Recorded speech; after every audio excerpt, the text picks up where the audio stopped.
cuando les avise que está transmitiendo el Zoom, ya creo que estamos.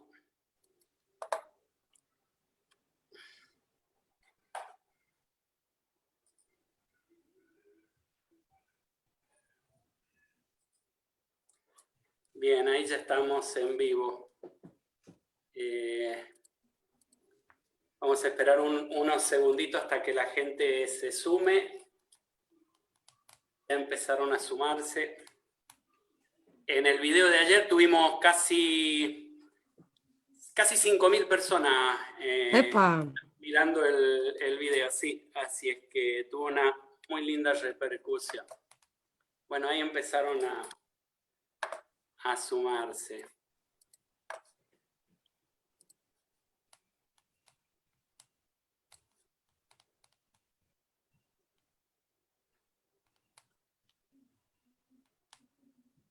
Bien, bueno, ya podemos empezar. Comenzamos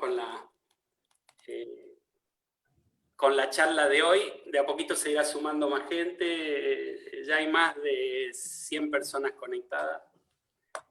Así es que le damos la bienvenida a la doctora Florencia Kahn,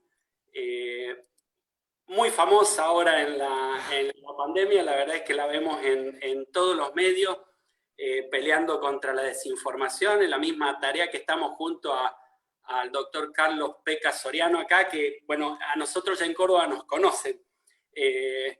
Somos famosos por la pelea en contra de la mala información.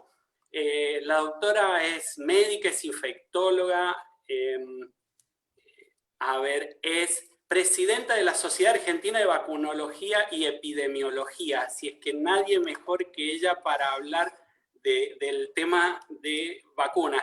Yo creo que cuando termine esta pandemia, a los Kahn vamos a tener que hacerle un monumento en la Argentina, ¿no? Porque la verdad es que ha sido de muchísima utilidad poder salir a los medios y tratar de traducirle la información a la gente. La gente, era mi primera preocupación cuando arrancó esto de la pandemia, era la terminología médica, ¿no? Digo, yo doy clase ahí en la Facultad de Medicina, en cuarto y quinto año, y una de las preguntas que ningún estudiante de esa altura me sabe contestar es qué es una endemia y qué es una epidemia. Les cuesta muchísimo diferenciar, digo, mucho menos vamos a saber lo que es una pandemia. La gente entender eso, la verdad que le va a costar mucho, así que me preocupaba la interpretación de la gente para que pueda adherir a las indicaciones que se le iban a dar. Así es que, bueno, y ahí vi gente fantástica como ustedes que empezaron a salir y a traducir y a explicarle, y creo que ha sido uno de los grandes hallazgos de esta pandemia, ¿no? La gente, los profesionales que salieron, que estuvieron en esta primera línea constantemente y con esta buena predisposición, yo los veía 10, 11, 12 de la noche en los medios explicando con esa apertura y ese amor por la profesión que la verdad es que es admirable. Así que, doctora, es un placer tenerla acá. Bienvenida. Y bueno, no sé si creo que fui bastante breve en la presentación, pero nada, le cedo unos minutos para que se pueda presentar y explicarnos un poco lo que hace. Bueno, muchas gracias, Oscar, por la invitación. Muchas gracias, doctor Soriano, también. Sí, yo soy médica clínica e infectóloga de la Universidad de Buenos Aires. Soy presidenta de la Sociedad Argentina de Vacunología y Epidemiología, la SABE, pero con B corta. Y también formo parte de la Comisión de Vacunas de la Sociedad Argentina de Infectología, y estoy también en el Comité Científico de la Fundación Vacunar. Así que, bueno, como infectóloga, mis dos temas en los que más me desenvuelvo son las vacunas y también el VIH. Son los dos temas en los que más trabajo. En este momento estoy trabajando más en vacunas que en VIH. Y lo que vos decías, Oscar, al principio, sí, la verdad que fue todo un desafío porque estamos ya desde marzo que tuvimos el primer caso, pero ya desde principios de año, con las noticias que venían del mundo, ante una situación inédita. Esto, por suerte, es algo que no ocurre siempre, pero sin duda yo diría que desde la gripe española, que no tenemos una situación así, son 100 años que transcurrieron. Entonces, siempre decíamos y seguimos diciendo, no hay expertos en coronavirus. Por ahí, los infectólogos estamos más acostumbrados a lidiar contra estos enemigos invisibles, como pueden ser los virus o las bacterias, pero la verdad es que este coronavirus, que es un nuevo coronavirus, es nuevo para todos y todos vamos aprendiendo y seguimos aprendiendo en el día a día en una situación que desde el punto de vista clínico, desde el punto de vista de la evidencia científica y desde el punto de vista epidemiológico es muy dinámica. Y creo que también es todo un desafío poder transmitir eso para que también la sociedad entienda sobre todo la importancia de las medidas de prevención, porque como decimos siempre, depende mucho de cada uno de nosotros, más allá de lo que pueda decir cualquier decreto de necesidad de urgencia, lo que pueda decir un ministro de salud de la provincia, de la nación, el presidente de la nación, el gobernador de una provincia. Si todos y cada uno de nosotros no tomamos el compromiso de cuidarnos y cuidar a los que nos rodean, estamos en problemas. Entonces es una situación donde mientras seguimos esperando la vacuna, que todavía no tenemos, y ya seguramente vamos a hablar de esto, pero todavía no tenemos ninguna vacuna y todavía no tenemos ningún tratamiento, mientras seguimos esperando eso, todas las medidas de prevención que podamos llevar a cabo son fundamentales. Así es, yo siempre, para complementar esto, un poco lo que acabas de decir, es una pandemia única, ¿no? Yo creo que a partir del coronavirus me parece que va a surgir la necesidad de redefinir el concepto de pandemia, porque no encaja dentro de lo que es la definición que nosotros teníamos en medicina, ni siquiera dentro de lo que es sindemia, que es un poquito más amplio. Es la primera vez que están afectados los tres ejes del concepto de salud, lo biológico, lo mental y lo social. Y por encima de todo eso, es la primera vez que están afectados todos los determinantes sanitarios. Vos tenés determinantes ecológicos, que son un poco los que desencadenaron esta pandemia, los determinantes económicos, pero además tenés la afectación del 100% de los países del mundo. Es una situación, es como que estuviésemos reescribiendo lo que se conoce de virus, de infecciones, de pandemia, de epidemiología y todas cuestiones muy particulares. Así es que hasta ahora lo único que ha funcionado es la prevención, por eso es que nosotros siempre hacemos hincapié en ese tema. No hay ningún tratamiento efectivo que marque rumbo como lo marcó, por ejemplo, el Tamiflu en la epidemia de la gripe A, que salió y a los pocos días ya lo teníamos disponible y sabíamos que era efectivo. Con este coronavirus la verdad es que uno no deja de esperar más que a la vacuna, porque es lo único que se avisora en un futuro, y gracias a que la tenemos, que hay varios equipos que la están terminando, que ya están en fases de finalización. Y bueno, ese es un poco hoy el motivo de la charla de hoy. La gente está esperando, está un poco confundida por lo que es la vacuna, por este tema de la rapidez con la que se ha creado, y la idea es sacarle un poco esos miedos de encima y volver a recuperar la importancia de lo que es la vacuna. Y te voy a hacer una pregunta que seguramente para vos es muy básica, muy tonta, pero me parece que sería necesario explicarle a la gente qué es una vacuna. ¿Cuál es el objetivo de la vacuna? ¿Para qué sirve una vacuna? Empezar a partir de allí y después, bueno, hablar un poquito de las fases de creación de una vacuna, cómo se crea, en qué fase estaríamos en este momento con alguna de estas vacunas. Pero me parece que hay que explicarle a la gente qué es lo que es una vacuna, más allá de que quizás mucha gente lo entienda, lo interprete, pero la mayoría no. Así es que me gustaría empezar por allí, Florencia. Bueno, bárbaro. Bueno, básicamente una vacuna es una solución, un componente que le presenta a nuestro sistema inmunológico, que es nuestro sistema de defensas, un pedacito de una bacteria o de un virus. Hay diferentes metodologías y ahora con el COVID hay incluso plataformas novedosas, pero básicamente todas consisten en presentarle a nuestro sistema inmune parte de ese virus o de esa bacteria, o la información necesaria para codificar la información de ese virus y esa bacteria, pero sin inocular la enfermedad. Entonces lo que logramos es que el sistema inmune desarrolle anticuerpos y también otras formas de defensa contra ese virus, de modo tal que cuando estemos expuestos al virus de verdad, ya tengamos esas herramientas o esos anticuerpos para defendernos, ¿sí? Entonces, mediante una inyección que por lo general, en este caso en las vacunas contra COVID es intramuscular, que puede ser en 1 o 2 dosis según de qué vacuna se trate, nosotros lo que hacemos es hacer que nuestro sistema inmune desarrolle los anticuerpos y también la inmunidad celular, que tiene que ver con la inmunidad de memoria. Hay unos linfocitos que tienen memoria. ¿Qué significa?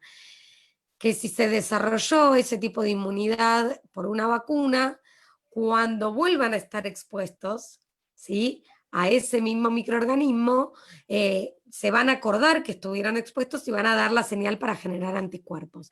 Y en definitiva, una vacuna puede servir para evitar una enfermedad o para evitar que la enfermedad progrese a formas graves o incluso para evitar la muerte o para evitar las tres cosas. Esos son los resultados que llamamos de efectividad. Últimamente se viene hablando mucho de eficacia, efectividad, como si todo fuera lo mismo, y son cosas diferentes, pero lo importante es tener en cuenta que cuando nos vacunamos estamos utilizando una estrategia de prevención, ¿sí?, que hace que cuando estemos expuestos a ese microorganismo ya tengamos las defensas necesarias para o bien evitar la enfermedad o bien evitar la progresión hacia las formas graves.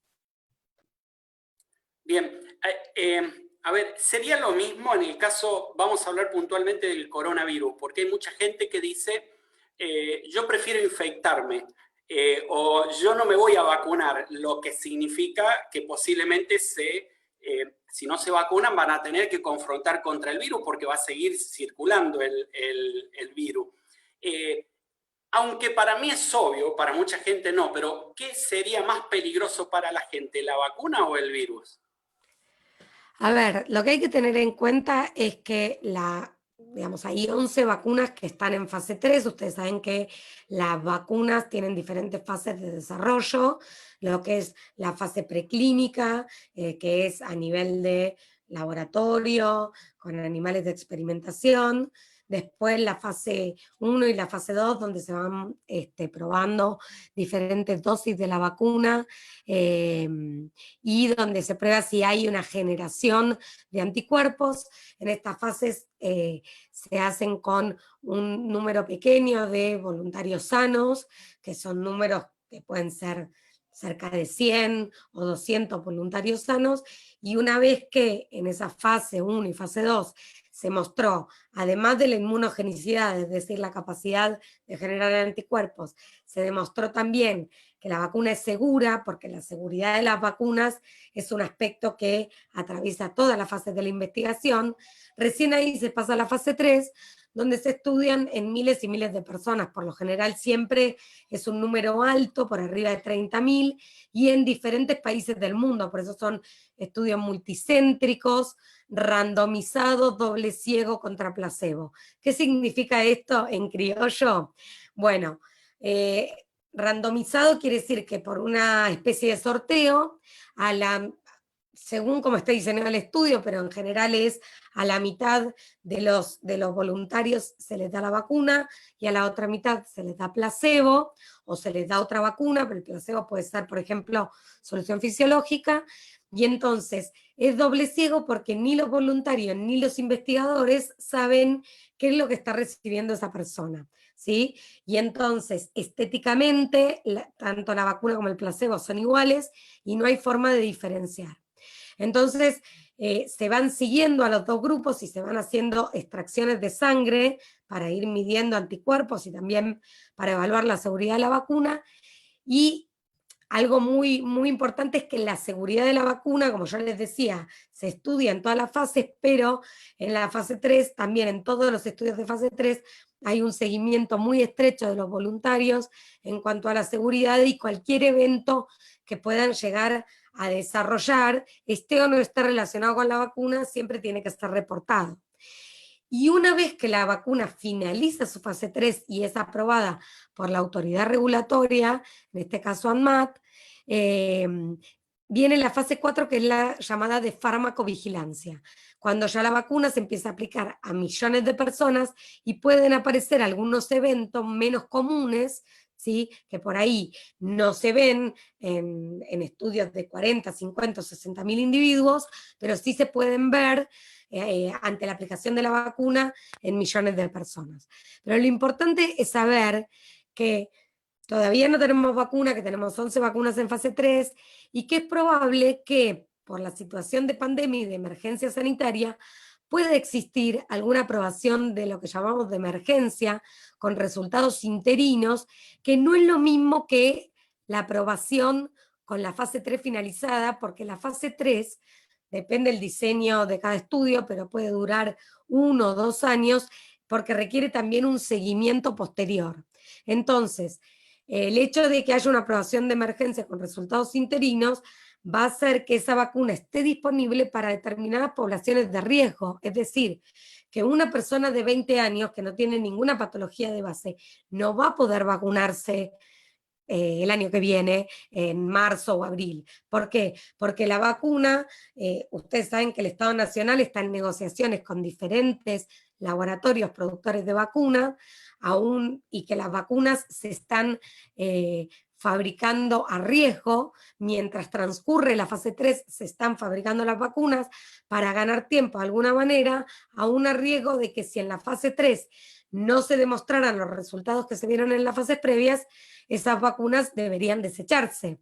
Y con el mismo concepto también los diferentes estados, no solo Argentina, todo el mundo lo está haciendo, está como haciendo una compra anticipada de vacunas para asegurarse dosis de vacunas, sobre todo para aquellos individuos que o bien por edad o bien por patologías preexistentes o por ocupación, como es el caso del personal de salud, tengan la dosis de vacuna asegurada. Pero en un principio la vacuna la va a tener y la va a distribuir el Estado Nacional.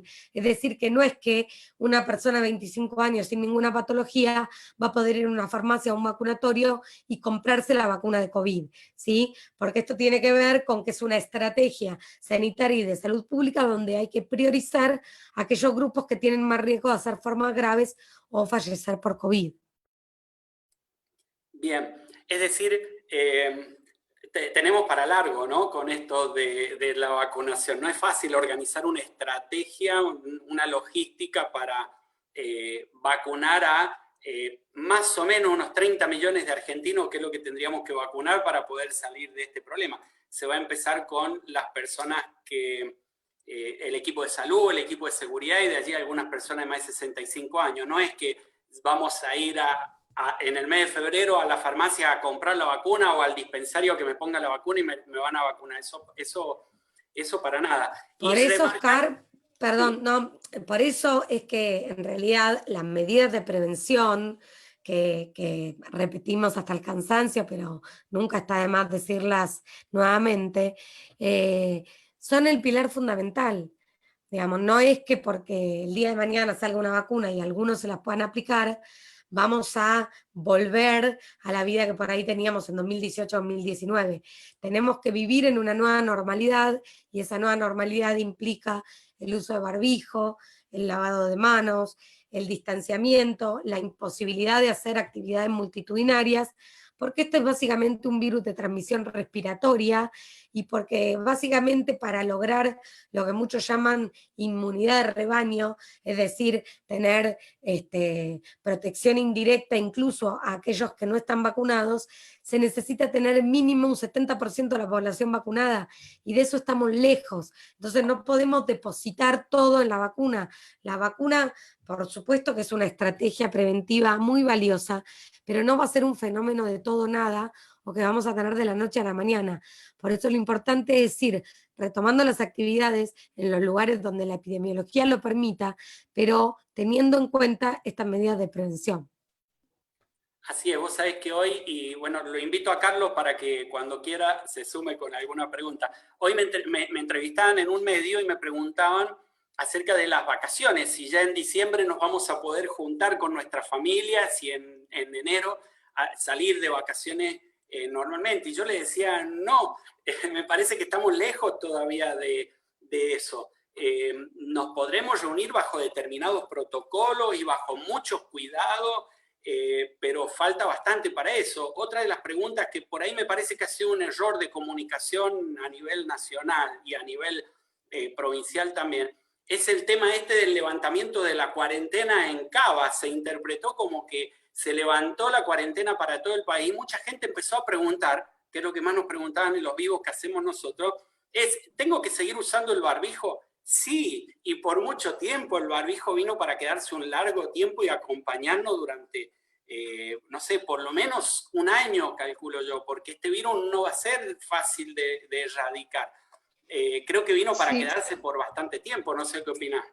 Sí, y sabes que también hay un tema que es que durante mucho tiempo el 90% de los nuevos casos eran en el AMBA, es decir, en Cava y en el conurbano bonaerense, mientras que había otras provincias enteras o jurisdicciones de otras provincias que llegaron a estar en fase 5.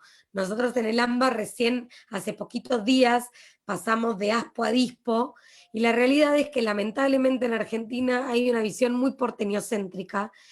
Primero, que pareciera que, como en AMBA se pasó a DISPO, eso es algo que pasa en todo el país. Pero bueno, la realidad también es que AMBA estuvo en ASPO durante muchísimos meses, mientras que otros lugares no estaban. Entonces, ahora también pasa lo mismo, y tampoco hay que cantar victoria, porque digo, si aflojamos con las medidas, podemos tener rebrotes como estamos viendo en muchísimos países del mundo. Así es. Ahí Carlos, ¿querés quería hacer comentar? una preguntita, ahí justamente me da el pie, la doctora.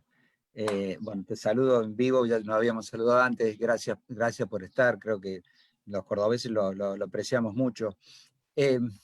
Aquí en Córdoba creo que debes estar al tanto, tenemos entre 700 y 1.600 casos diarios, pero sabemos muy bien que, bueno, más o menos los que manejamos este tipo de cuestiones, hay 27, un promedio de 27 muertes diarias, fallecidos por COVID, y se está planeando ahora para diciembre la apertura primero hacia el turismo interno local y ya después, a finales de diciembre, enero, la apertura total hacia todo el país. O sea, cualquier persona de cualquier parte del país va a poder venir a vacacionar a Córdoba. Me gustaría una reflexión tuya y sobre todo, ¿en cuánto tiempo podemos esperar? Vamos a suponer que la vacuna llega a final de diciembre, ese 70%, ¿en qué tiempo vos creés que se podría llegar a ese 70%? Y si es prudente realmente abrir como se va a abrir acá en Córdoba. A ver, yo creo que siempre cuando hablamos de la pandemia tenemos que tener en cuenta el punto de vista sanitario, epidemiológico, sin duda, pero también el punto de vista económico y el punto de vista social. Entonces, eh, está claro que el turismo está íntimamente relacionado con lo económico, eh, y también con lo social, por supuesto. Eh, yo creo que hay que evaluar muy bien de dónde venimos y hacia dónde vamos cuando hablamos de turismo, ¿no? Eh, Porque si nosotros vivimos en un lugar donde hace semanas que no hay casos, donde los casos están bajando, están circulando menos, y nos trasladamos hacia un lugar que tiene circulación comunitaria y que tiene, digamos, gran cantidad de casos por día, nos estamos exponiendo. Lo mismo ocurre si una persona, por ejemplo, en muchas ciudades está prohibido el ingreso de personas de la ciudad de Buenos Aires, porque el virus estaba circulando intensamente acá en la ciudad de Buenos Aires, y entonces se suponía que una persona podía llevar el virus, esto se vio mucho con transportistas, podía llevar el virus sin saberlo, porque lo que tiene este virus maldito es que uno puede tener el virus, puede ser asintomático y puede transmitirlo de todos modos, e incluso uno puede transmitirlo desde 48 horas antes de comenzar con los síntomas. Es decir, yo me siento perfecta, no me siento enferma, no me siento mal para nada, y tengo el virus y lo transmito, y me empiezo a sentir mal mañana pasado.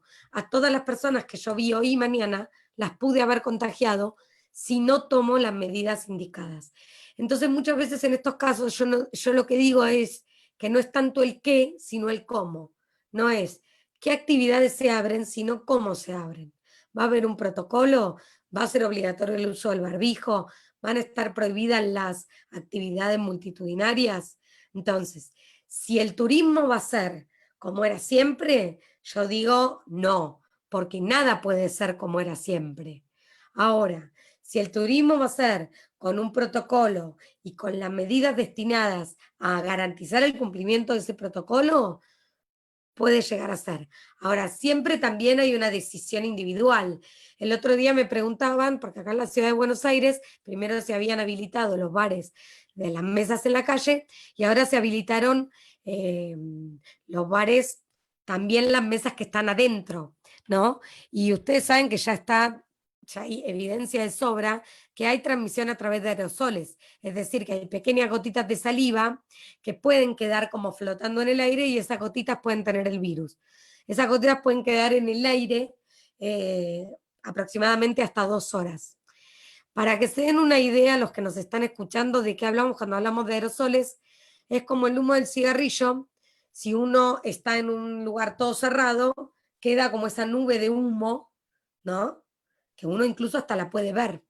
Bueno, en el caso del COVID no lo podemos ver, pero imagínense que es como fumar un cigarrillo en un ambiente totalmente cerrado y sin ventilación, versus fumar un cigarrillo al aire libre donde ese aire o esa nube se diluye, ¿sí? Entonces por eso se insiste tanto en el menor riesgo que tienen las actividades al aire libre.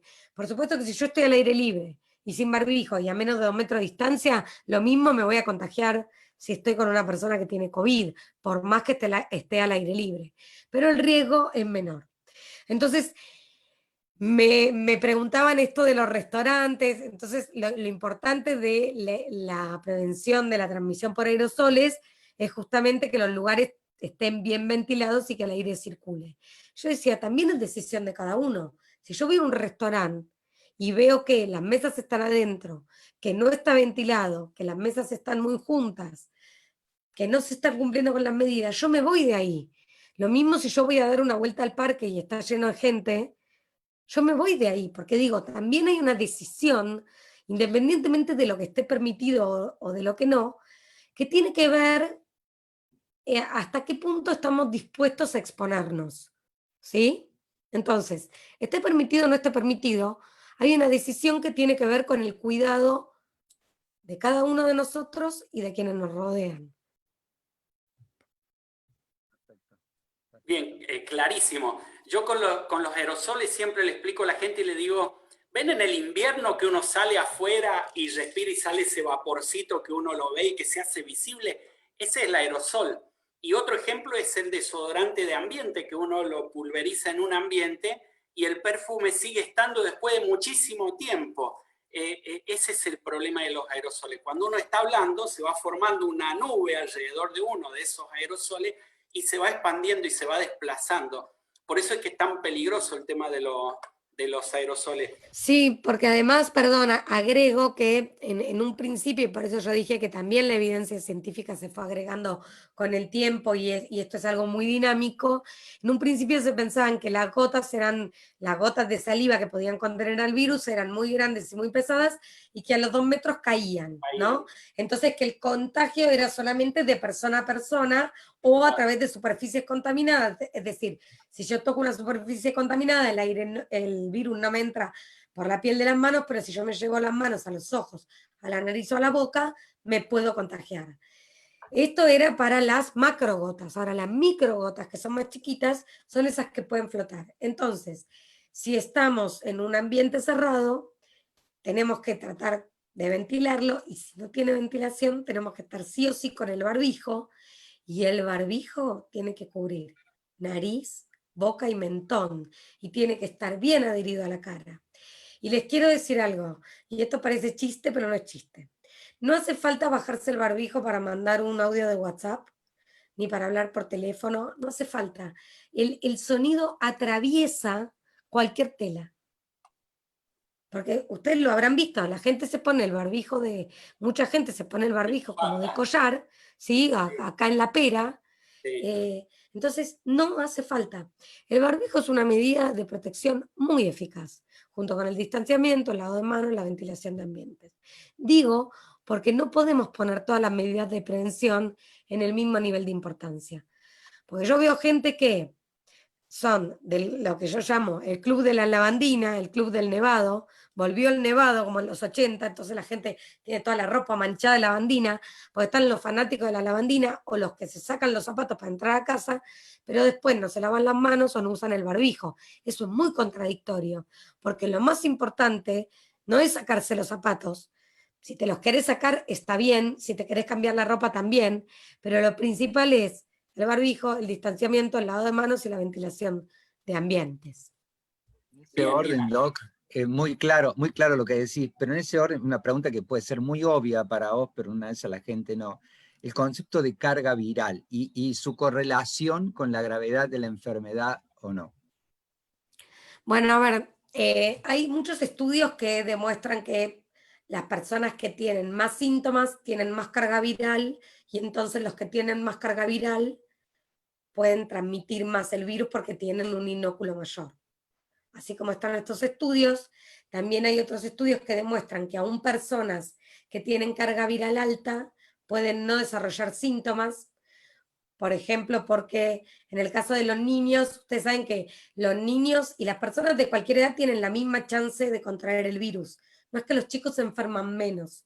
Lo que pasa es que los niños y los bebés suelen tener formas más leves o asintomáticas. Esto se cree que puede ser por algún tipo de protección cruzada con otros miembros de la familia de los coronavirus o porque hay algunos receptores que no tienen los niños lo suficientemente desarrollados como para que el virus pueda ingresar en las células. Por el motivo que sea, la chance de contagiarse de un niño es la misma. Y también hay estudios que demuestran que personas asintomáticas pueden ser grandes transmisores del virus. Es decir, que no es tan lineal esto de decir a mayor carga viral, mayor gravedad y mayor contagiosidad. Si bien en muchos casos sucede, hay otros casos en los que no. Bien, te hago algunas preguntas que está dejando la gente ahí. Hay muchas personas que tienen enfermedades autoinmunes y están preocupadas para saber qué tipo de vacunas, porque entienden y les han dicho que no cualquier tipo de vacuna van a poder utilizar. ¿Se sabe ya más o menos qué vacuna podrían recibir las personas que tienen enfermedades autoinmunes relacionadas, por ejemplo, por ejemplo, el VIH sería una, la artritis reumatoidea, el lupus, entre otras, que son las personas que están preguntando? ¿Hay alguna de las vacunas que estén en fabricación en este momento que sea la más indicada para ello y alguna que no deberían usar? Bueno, a ver, respecto al VIH habría que diferenciar de qué situación estamos hablando. No es lo mismo una persona que tiene VIH y que tiene su carga viral indetectable y que tiene sus CD4 altos, que incluso pueden recibir cualquier tipo de vacuna. De hecho, pueden recibir vacunas a virus vivos atenuados como la vacuna triple viral o la vacuna de la fiebre amarilla o la de la varicela, porque no se los considera inmunosuprimidos desde el punto de vista de la posibilidad de recibir una vacuna de virus vivo. Entonces, aquellos que tienen más de 15% de CD4 o más de 300 CD4 y su carga viral indetectable, eventualmente podrían recibir cualquier vacuna, aunque no todos los estudios de fase 3 están enrolando personas con VIH. Ahora está empezando el estudio del laboratorio Janssen y Johnson, que va a incluir personas con VIH, y eso nos va a dar información muy valiosa. Y en cuanto a las enfermedades autoinmunes, si bien todavía no se sabe, es probable que las vacunas a virus inactivados, que suelen ser las que tienen menos contraindicaciones, se puedan dar, pero eso tampoco se sabe todavía. Bien, es decir que ahí habrían una o dos vacunas que quizás no serían las que ellos podrían recibir. Lo bueno es que el Estado argentino, por lo que tengo entendido, ha comprado de prácticamente todas las vacunas a algún paquete y en base a eso me imagino que después se va a administrar. Tengo entendido que compró vacunas de la CanSino, de Novavax, de AstraZeneca, de Pfizer, la rusa. Es decir que vamos a tener una oferta bastante bastante importante. Sí, lo que hay que tener en cuenta ahí de los diferentes tipos de vacunas y de las diferentes plataformas que se usan es que las vacunas basadas en ARN mensajero, que es una plataforma novedosa, porque no tenemos hoy una vacuna que tenga esa metodología, requieren, digamos, estar a temperatura muy baja, requieren freezer a 80 grados bajo cero, otras a 20 grados bajo cero, y eso desde el punto de vista de la logística no es tan fácil de poder tener en todo el país.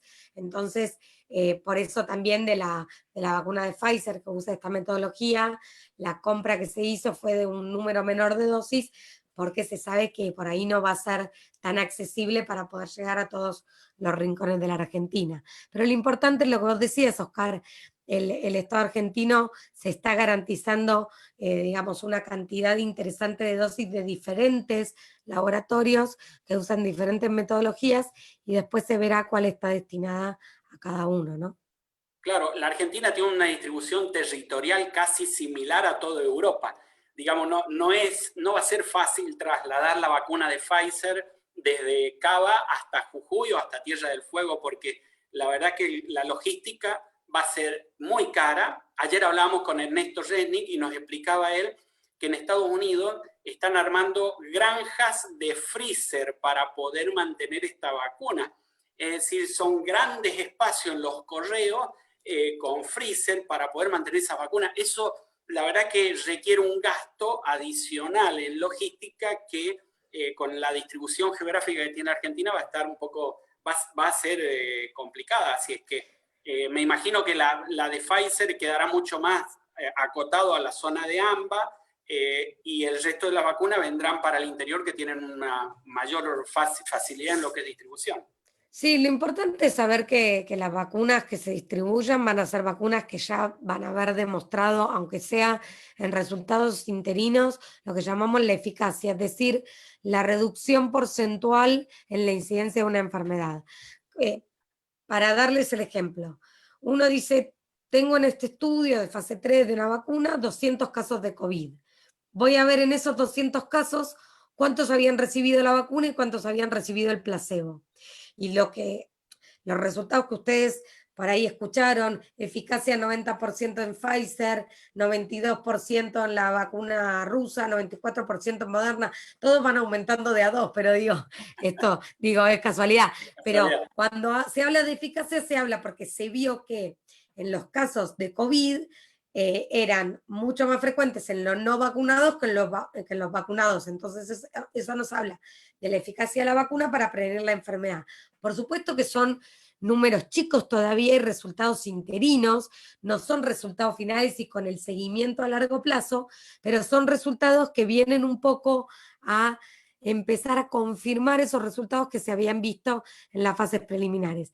Y sí, lo que vos decías de la logística es un tema no menor, por eso ya se está trabajando también en este tema, y en eso las vacunas a virus inactivados tienen una ventaja que es que se conservan en heladera de 2 a 8 grados, como la mayoría de las vacunas, y entonces eso es un beneficio desde lo logístico muy importante a tener en cuenta. Con este tema de la fase 3, ¿tiene que ver algo en que las vacunas sean, las vacunas en la Argentina son obligatorias, pero ¿qué va a pasar con la vacuna del coronavirus? ¿Será obligatoria o no será obligatoria? ¿Y por qué sí o por qué no? Bueno, las vacunas que son gratuitas y obligatorias son las que están incorporadas al calendario nacional de vacunación y ninguna vacuna va a ser incorporada al calendario nacional de vacunación hasta que no finalice por completo su fase 3. Es decir, que lo que podemos tener en Argentina es con algunos resultados interinos, es decir, sin estar del todo finalizada la fase 3, sino con algunos resultados interinos, podemos tener lo que se llama una aprobación de emergencia que hace que riesgo-beneficio en algunas personas que forman parte de los grupos de riesgo y que si tienen COVID tengan altas chances de tener formas graves o de fallecer por COVID, puedan recibir la vacuna. Pero en ningún caso, cuando hay una aprobación de emergencia, la vacuna puede ser obligatoria, ¿sí? Sí está incorporada al calendario, pero para eso debería estar finalizada su fase 3. Y fase 3 que va a llevar por lo menos 2 años más, porque tengo entendido que la mayor parte de la fase 3 van a estar terminando dentro de 6 meses a 2 años. Depende el diseño de cada estudio, algunos son seguimiento a 1 año, otros a 2 años. También hay estudios que pueden terminar antes si uno va viendo los resultados interinos, que hay un claro beneficio entre los vacunados versus los no vacunados. Bueno, uno puede decir, yo voy a cortar porque a todos los que recibieron placebo les voy a dar la vacuna, por ejemplo. Pero eso hay que ir viendo según la evidencia que se va generando, ¿no?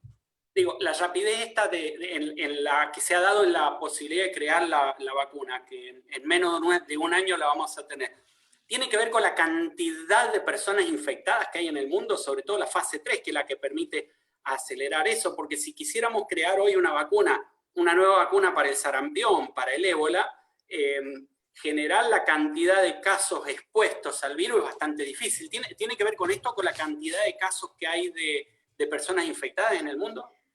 Sí, totalmente. Una de las condiciones para poder probar una vacuna es que ese virus, en este caso, contra el que nos queremos proteger, esté circulando. Y por eso, digamos, las vacunas que están en fase 3 se están probando en diferentes países del mundo, porque también mucha gente dice, no, bueno, porque lo prueban en el tercer mundo, porque somos los conejillos de India. No es así, todos los estudios de fase 3 se están probando en países del tercer mundo y del primer mundo, pero en todo caso se están probando en lugares donde el virus está circulando, porque si no tenemos circulación del virus, no tenemos manera de demostrar la eficacia de la vacuna. Claro, sería el caso de China, por ejemplo, probar una vacuna allí que no tiene en este momento prácticamente circulación de virus, llevaría 5 o 6 años lograr la cantidad de estos 30.000, 40.000 personas expuestas al virus. Exacto. Digamos, eso lo podés hacer tranquilamente en Latinoamérica, en Argentina, que tenemos una alta circulación, vacunás a la gente, las sacás a hacer vida normal y si en el transcurso de 2 o 3 meses quienes se infectan no recibieron la vacuna, estarías demostrando un poquito la efectividad, que sería un poco el tema. Bueno, ahí tenemos, yo tengo un par de preguntitas más que tiene ahí la gente y bueno, vamos ahí ya liberándote. No sé si Carlos tenés alguna preguntita, si no avanzamos con esta que tengo. Le quería hacer una pregunta. Sobre todo porque la gente pregunta mucho, uno ya sabe la respuesta, pero viste cuando se instala una verdad, porque se publicó que con aquella vacuna, creo que era la triple, habían de los 2 investigadores que habían publicado una revista famosa, científica, el síndrome autista, y después salieron 10 de esos 12 a desmentirlo. Ahora, la desmentida no fue tan pública como la publicación de... Entonces la gente por ahí tiene varios miedos que son normales o que son lógicos. Algunos te dicen, no, nos van a cambiar el ADN. Otros dicen, no, me van a producir autismo. ¿Qué tenés para decirles a ellos, Florencia, por favor?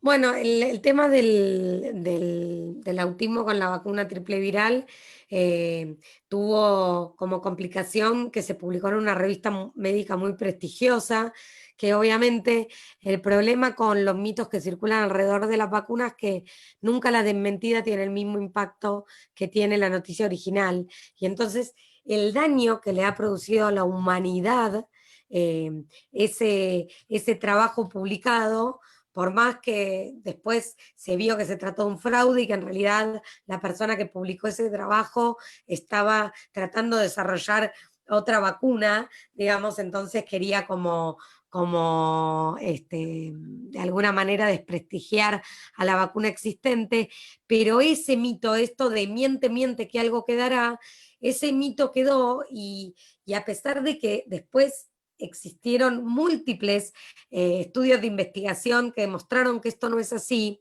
fíjense el daño que puede producir una fake news. Entonces,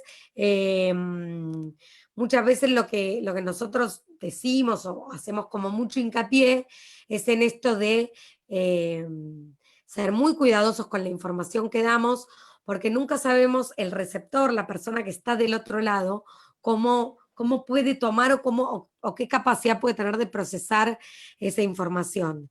Y hay muchos mitos alrededor de las vacunas. Yo creo que en Argentina no hay tantos antivacunas, pero sí hay gente que tiene dudas genuinas respecto a las vacunas. Y nosotros ahí como profesionales de la salud, no sé a vos, Carlos, donde estudiaste, no sé ustedes, pero a mí en la facultad el tema de cómo comunicar no fue un tema demasiado tocado, ¿no? En la carrera. No sé qué les Fue parece. algo que vengo Entonces, tratando desde el comienzo, perdón la interrupción, con Oscar, y bueno, inclusive hemos hecho escritos, después te los puedo pasar, sobre que una de las cuestiones fundamentales era el conocimiento, es la manera de comunicar, porque no hace falta ser buen ministro y saber comunicar. A veces no se conjuga en eso. Como vos muy bien decís, Florencia, no te enseñan en la facultad cómo comunicar. Más adelante en bioética uno aprende eso, cómo comunicar, o el tema de la verdad soportable y otras cuestiones, ¿cierto? Ahora, en general la gente de que está, grandes profesionales, no saben comunicar, y eso es un gran defecto del personal de salud. bueno, y eso en vacunas lo vemos mucho porque, digamos, yo lo que creo que hay que abandonar en medicina es el sistema paternalista, mediante el cual yo hago una orden y te digo, toma, anda y hacete esto. Que es como que el mensaje que está detrás de eso es porque te lo digo yo, que soy doctora. Y no es así. Es, mira, me gustaría que te den la vacuna contra la gripe, porque vos formas parte de los grupos de riesgo y vos tenés más chances de tener complicaciones por gripe, neumonía u hospitalización por gripe. Entonces, dándote la vacuna todos los otoños, podemos prevenir las formas graves de la gripe. Por ahí podés tener alguna otra virosis respiratoria de la vía aérea superior, pero lo que queremos prevenir son las complicaciones de la gripe. ¿Cuánto tiempo tardé en explicar eso? Menos de un minuto, ¿no? Claro. Pero es muy diferente que hacer la orden y decir, tenés que hacer esto. Entonces yo creo que tenemos que cambiar y tenemos que dejar ese sistema paternalista y tenemos que tener una comunicación efectiva. De esa manera, mucha más gente va a adherir a la vacunación, pero con mucho mayor convencimiento, y no porque su médico se lo dice, sino porque su médico o médica se lo explicó, que es muy diferente. Pues sabés que Por eso, nosotros, yo sí. hago vivo, empezó esta pandemia el 20 de marzo y arrancamos con el primer vivo, ¿no? Tratando de explicarle a la gente, de generar ahí un espacio de diálogo. Bueno, desde ese entonces hasta el día de hoy, todos los días de lunes a viernes hacemos vivo las 23 horas y charlamos con la gente y entramos en ese diálogo, ¿no? Tratando de explicarle y de que entiendan cuáles son las mejores medidas y por qué las tienen que adoptar, no imponiéndoselas, porque la imposición no funciona para nada. Así que estamos en una lucha ahí con el doctor Soriano en el tema de comunicación tremendo. Te hago Es un un par de desafío, preguntas más. sí, Sí, sí. es complejo. Esto que estamos haciendo ahora, por ejemplo, mirá, veo la gente ahí que está fascinada y que nos está haciendo un montonazo de preguntas. Bueno, esperemos durante las 5 charlas que hemos programado hasta el día viernes poder responder todas. Hay una pregunta que está dando vuelta ahí. A partir del día, hay algunas vacunas que son a una sola dosis y otras a 2 dosis. ¿Se sabe ya más o menos a partir de cuándo se empiezan a generar los anticuerpos y cuándo una persona estaría cubierta ya de anticuerpos por las vacunas? Bueno, eso también, digamos, es lo que está en estudio, por eso en casi todos los protocolos que están en fase 3 se hacen extracciones de anticuerpos a las 2 semanas de la segunda dosis, después a los 28 días de la segunda dosis para ver cuándo se genera el mayor nivel de anticuerpos, pero mínimo serían 2 semanas después de la segunda dosis, en el caso que sean 2 dosis, o de la dosis única, como es el caso de la vacuna de Janssen, pero esto todavía hay que verlo y también hay que ver otra cosa que no sabemos porque, como siempre digo, y como decía la propaganda de la tarjeta de crédito, hay cosas que el dinero no puede comprar y una es el tiempo. Entonces no tenemos el tiempo para saber, bueno, a ver, listo, con esta vacuna se generan altos títulos de anticuerpos y se genera respuesta inmune, digamos, de memoria. ¿Pero por cuánto tiempo? ¿Habrá que vacunarse todos los años como con la gripe? ¿Habrá que vacunarse cada 2 años, cada 10? No lo sabemos todavía. No se sabe. Es decir, que a la gente, porque hay mucho mito en esto también, dicen, yo me coloco la vacuna y al día siguiente, listo, no uso más barbijo, no me cuido más. No, desde que se puso la primera dosis, cuente por lo menos 45 días para estar seguro, porque la segunda dosis viene por allá por los 28 días y los anticuerpos no se saben. Depende mucho de la vacuna. Hay algunas vacunas que son 2 dosis separadas por 21 días, otras que son 2 dosis separadas por 28 días y otras que son de una sola dosis. Siempre el mínimo son 2 semanas, pero necesitamos tener más resultados para poder decir esto. Pero lo que sí hay que tener en cuenta es que tenemos que tratar de hacer de la crisis una oportunidad y de algunas medidas que estamos teniendo, no digo usar barbijo para toda la vida, pero la utilidad del lavado de manos como prevención de enfermedades infecciosas es algo que debería llegar para quedarse. Digamos, no por nada este año hubo mucho menos circulación de otros virus respiratorios, porque muchas de las medidas que llevamos a cabo para prevenir el COVID sirvieron también para prevenir otras infecciones. Entonces, bueno, desde ese punto de vista creo que hay algunas medidas de prevención que tienen que haber llegado para quedarse, ¿no? Sí, sin lugar a duda. Mira, yo observaba lo mismo, ¿no? Y me acuerdo de un video casi a tono burlesco que apareció en la primera etapa de la pandemia, que aparecían unas chicas lavándose las manos y decían, así lo hacemos en la Argentina y así lo hacen en China, y en China aparecían unos camiones fumigando una cosa tecnológica, como burlándose del lavado de manos, cuando el lavado de manos es una de las medidas de protección y de prevención más importante que podemos llegar a tener. Y el uso de barbijo, me encanta esto que acabas de decir, que me parece que a partir de ahora, y viendo que dejaron de circular muchas enfermedades respiratorias por el uso de barbijo, debería ser casi de uso obligatorio para el año que viene en personas que tengan cuadros gripales, por ejemplo. Mirá qué medida tan importante que, no sé, vos creo que estás más en condiciones que yo para poder decirlo, pero vimos prácticamente las terapias intensivas infantiles libres, vacías este año, ¿no? Bueno, eso también tuvo que ver, digamos, en parte porque las medidas de prevención del COVID son las mismas que otros virus, pero también porque no hubo clases. Los chicos en la escuela, en el jardín, en la guardería, es donde más se transmiten digamos, los virus respiratorios y las bacterias también. Y por supuesto que no pretendo que eso suceda, que eso sea la solución para nada. Lo que sí creo que lo que tenemos que tomar conciencia es que cuando nos sentimos mal, cuando estamos enfermos, cuando nuestros hijos tienen tos, no tienen que ir a la escuela, no tienen que ir al jardín, no tenemos que ir a trabajar si nos sentimos mal. Estamos acostumbrados, digamos, a seguir como si nada, y no hay que seguir como si nada, porque todos estos virus lo que tienen en común es que son virus de transmisión respiratoria por estas gotitas, igual que el COVID. Entonces digo, tenemos que aprender, por eso digo hacer de la crisis una oportunidad para que a futuro, cuando el COVID sea un virus más de tantos virus respiratorios que circulan, tenemos que saber que no hay que ir a trabajar cuando estamos enfermos y que no hay que ir a la escuela, al jardín, a la guardería, no hay que llevar a nuestros hijos. Aunque eso pueda ser un trastorno para la logística familiar, no importa. Si los chicos están enfermos, no tienen que ir a la escuela. Claro, uno ve mucha gente que va a trabajar y va congestionado, va resfriado, va hasta con fiebre y sigue yendo a trabajar, ¿no? Y uno se ve cómo se pasan la mano por la nariz, se limpian, y eso es todo focos infecciosos que uno va trasladando a las superficies y así es como se transmiten los virus.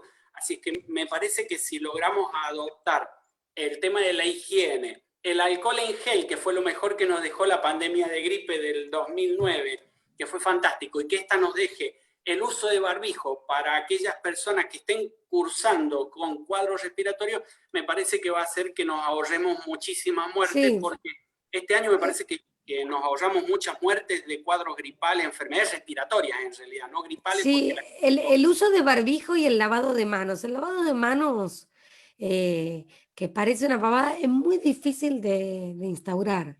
Entonces, así como en el 2009 se agotaba el alcohol en gel y no se conseguía en ningún lado, después a la gente se le va pasando. Porque no es que, digamos, algunos sí siguieron usando el alcohol en gel, pero mucha gente no lo siguió usando. Claro, Entonces, yo no digo que ahora vivamos todos con barbijo y estemos todos con barbijo para toda la vida, pero si uno está un poco congestionado, aunque no, si uno tiene un cuadro con fiebre, mocos, tos, no tiene que andar con barbijo, tiene que quedarse en la casa directamente. Claro. Pero si uno va a ir, por ejemplo, a una guardia a consultar, es bueno que en esos casos usemos el barbijo porque podemos tener una enfermedad potencialmente transmisible por vía respiratoria. Así que sí. Bien, perfecto. Carlos, ¿tenés algo para preguntar? No, simplemente acotar que, viste que crisis, dicen que deviene de vocablos chinos, wiji, que significa peligro y oportunidad, haciendo aclaración lo que decía muy bien Florencia, ¿no? Peligro y oportunidad. Supuestamente, traducido, esa palabra china significa eso. Otro tema que quería resaltar es lo que muy bien dijo Florencia, esto que ha hablado de la relación médico-paciente en bioética, es el gran capítulo del consentimiento informado, ¿no? Que es precisamente como lo dijo Florencia, no es ese papel que le hacen firmar a uno. El consentimiento informado se trata de que dijo hola el paciente hasta que se va. Y si se va con la mayor información posible, que tiene que ser completa, veraz, inteligible, no le podemos hablar con palabras técnicas al paciente, y bueno, vamos a poder tener una mayor llegada y una mayor aceptación de nuestra propuesta. ¿Por qué vacunarte? ¿Cuáles son los problemas que podrías tener con decirle todo y aclarárselo? Inclusive este tema que ha dicho muy claramente, estos mitos, como el tema del autismo y otros. El otro día recibo un video, Florencia, que esta vacuna iba a producir en algunas personas homosexualidad, hasta ese nivel bueno, una cuestión que parece una estupidez, pero hay personas grabando videos con estas cuestiones. Hubo un virólogo argentino que vive en Francia que decía que esto era una gripe común. Entonces, entre ese... Sí, perdón, no, Carlos, lo que ahí quería yo sí contribuir, porque desde la SABE, de hecho en la comisión directiva de la SABE tenemos periodistas científicos que se especializan en el tema, y una de las cosas que podemos hacer para derribar los mitos es no reproducirlos. Digamos, por ahí uno quiere... El mensaje que quiere dar es que las vacunas no producen autismo, pero por ahí hay gente que nunca asoció las vacunas con el autismo. Y nosotros diciéndolo, estamos como, podemos estar sembrando la duda en alguien. Entonces, eso lo digo porque también hay que ser muy responsable a la hora de los audios de WhatsApp, los videos, los memes, las cosas que nosotros reenviamos por WhatsApp o por diferentes vías de comunicación, que si no están chequeadas podemos estar contribuyendo a construir un mito que nosotros podemos tener bien claro que no, pero nosotros no podemos tener el control a las personas que les va a llegar esa información y el impacto que puede generar en esas personas, ¿no? Claro, mi intención era justamente aclararlo, porque es una de las preguntas que más frecuentemente, y no es lo mismo que lo digas vos, que lo diga yo, o que el carnicero le diga, mira, no es cierto eso. En cambio, si vos lo decís, o si lo dice uno, mira, esto se ha desmentido en la misma revista que era de prestigio, en esa misma revista se desmintió totalmente. Entonces, para que ya de una vez por todas se acaben con estas cuestiones, qué sé yo, que si uno sale diciendo que el Papa, suponete, es homosexual y después sale una desmentida, como muy bien decís, chiquita, la gente se va a quedar con el primer título, ¿no? Pero está bueno. Sí, y además atrás de ese mito, Oscar, más allá de que, digamos, no tiene ni pie ni cabeza, hay por detrás una homofobia tremenda porque está tomando a la homosexualidad como si fuera una Como una enfermedad. patología. Ni hablar, pero digamos, hablar. es una más de tantas cosas que circulan, por eso yo digo que es importante la comunicación efectiva y es importante saber que nosotros podemos ser un eslabón en esa cadena de transmisión de una fake news o podemos cortar la cadena y decir, yo esto no lo reenvío porque esto no es así. Entonces yo no lo reenvío y yo trato de desmentirlo por todos los medios. Digo, esto que decías vos, ¿no? Sí. Bueno, tengo una última pregunta y te dejamos libre. Ya hemos abusado ya de 1 hora y 10, estamos acá. A ver, hay por ahí rumores en Europa de una mutación del virus, entonces la gente tiene miedo de que las vacunas que estamos creando no sirvan después de esa mutación. No sé si, supongo que sí, escuchaste el tema del salto al bisón, que mataron no sé cuántos millones de bisón y que de allá regresó un virus con algunas mutaciones hacia el ser humano. Habrían unas 270 y algo de personas con esta mutación. ¿Qué tan grande tendría que ser la mutación para que las vacunas que no estamos haciendo ahora no nos sirvan y tengamos que empezar de cero? O en todo caso, con esta mutación que hubo, ¿seguirán sirviendo las vacunas que tenemos? Bueno, por ahora son la excepción y no la regla. Es un número muy pequeño de casos como para saberlo. Lo que sí tenemos que saber es que los coronavirus son virus que mutan por naturaleza, pero digamos en general las mutaciones que presentan, incluso en los pocos casos documentados que hubo de reinfección, que también son la excepción y no la regla, se vieron una pequeña cantidad de nucleótidos en cuanto a la mutación, no son grandes cantidades. Entonces, como la respuesta inmune que se monta a través de la vacuna es mucho más robusta que la que se monta por la infección natural, sobre todo cuando hablamos de un cuadro leve, en principio no afectaría la utilidad de las vacunas, pero hay que seguir viendo, porque como yo dije al principio, esto es muy dinámico y la evidencia que tenemos hoy puede cambiar en unos meses. Entonces, digamos, siempre tenemos que ir hablando con la información que tenemos en el día a día. Mientras que no aparezca el 8º coronavirus, estaremos bien. Porque ahí vamos a estar complicados. Florencia, no te quito más tiempo. Te dejo los últimos minutos para que vos, no sé, expreses lo que quieras sobre el tema que hemos estado charlando. Bueno, no, simplemente Oscar, Carlos, agradecerles esta conversación. Me quedaría más tiempo, pero tengo otro compromiso. Pero bueno, la verdad que súper interesante el intercambio y poder reflexionar y hablar un poco sobre estos temas que tienen que ver con el cuidado individual, pero también con el concepto de solidaridad, que ya con las vacunas lo venimos hablando y con las medidas de prevención del COVID son muy importantes. Me cuido yo y cuido a los que me rodean y cuido a mis seres queridos. Así que bueno, a no aflojar, estamos cada vez más cerca, el futuro que se vislumbra es mucho más esperanzador, nos espera un 2021 mucho mejor que el 2020, esperemos, así que a no aflojar y a seguir cuidándonos entre todos. Y muchas gracias. No, gracias por tu presencia, igual Carlos, y bueno, que a la gente le quede en claro que no solamente hemos hablado de vacunas, hemos hablado de otras herramientas que tenemos en este momento a disposición, como el barbijo, el lavado de manos, el distanciamiento, que son medidas efectivas que sirven y que no las tenemos que abandonar hasta que llegue la vacuna, que será lo que definitivamente nos saque un poco de todo esto. Bueno, muchas gracias, Florencia. Los cordobeses estamos agradecidos, no solo cordobeses, hay gente acá de todo el país, gente de Jujuy, de San Juan, de Tierra del Fuego. Hay gente, por lo que veo ahí, que está saludando, que está en Barcelona, que está en Chile. ¡Wow! Somos internacionales. Sí, ahí veo los mensajitos cada tanto, así es que bueno, nada, te agradecemos muchísimo y seguramente más adelante te estaremos convocando para desburrarnos de algún otro tema que por ahí nos preocupa. Así, muchísimas gracias. Bueno, gracias a ustedes. Buenas noches. Gracias, Chao, gracias. chao. Un abrazo. Nos vemos, chao.